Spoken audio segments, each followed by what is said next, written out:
Февраль 2016 года. Родственники семьи Байрамовых перекрывают дорогу на выезде из Тбилиси и врываются в отделение полиции. Таким образом, Байрамовы пытались привлечь внимание властей к своей проблеме. Некий молодой человек, желая создать семью, похитил их 17-летнюю дочь. До свадьбы, впрочем, дело не дошло. Полиция задержала похитителя, а несовершеннолетнюю школьницу вернули родителям.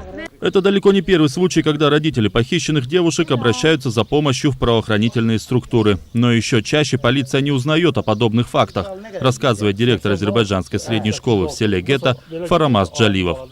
Родители либо самостоятельно разбираются с похитителем и возвращают свою дочь домой, либо одобряют брак. С мнением девушки не всегда считаются.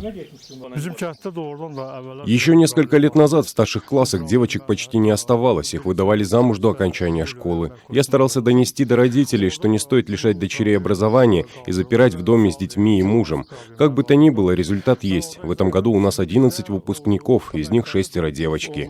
В этом году в селе Гета только одна несовершеннолетняя девушка была выдана замуж. Родители довольны судьбой дочери. Но что на этот счет думает сама новоиспеченная жена, неизвестно. Джаливов категорически отказывается называть ее фамилию и адрес. Браки с участием несовершеннолетних, то есть до 18 лет, в Грузии преследуются по закону.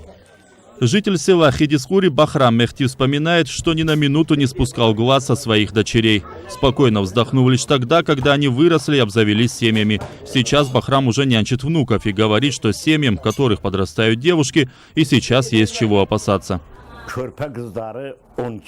Раньше здесь запросто могли украсть девушку в возрасте 12-13 лет, а ведь это еще ребенок. Такие браки зачастую плохо заканчивались. Пары разводились, жены сбегали, причем будучи уже матерями. Насильно мил не будешь. В последние годы таких случаев значительно меньше, но нет-нет, да бывает. На сокращение числа ранних браков влияет и политика местного духовенства. Ахунд мечети имени имама Али в городе Марнеуле Гаджи Гаджиев учит, что кража девушки – это грех, а ранний брак не способствует созданию здоровой семьи. В Коране говорится, что девушка должна выходить замуж, как только созреет. Каждый эти слова трактует по-своему, но многие исламские ученые считают, что девушку надо выдавать замуж после того, как ей исполнится 18. Когда молодые люди приходят ко мне за благословением, то я в первую очередь спрашиваю, согласна ли сама девушка. Затем связываюсь с родителями молодых, чтобы удостовериться, что и они не против брака. Тем не менее, проблема ранних браков в регионе Квему-Картли выражена все еще остро, считает в грузинской неправительственной организации «Движение женщин». Они призывают власти вмешаться в ситуацию.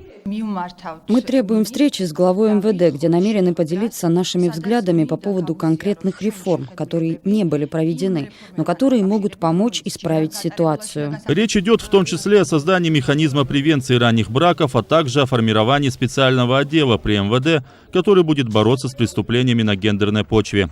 Какой-либо статистики по ранним бракам в Грузии не существует, однако известно, что только в 2015 году по причине замужества учебу приостановили 575 школьниц.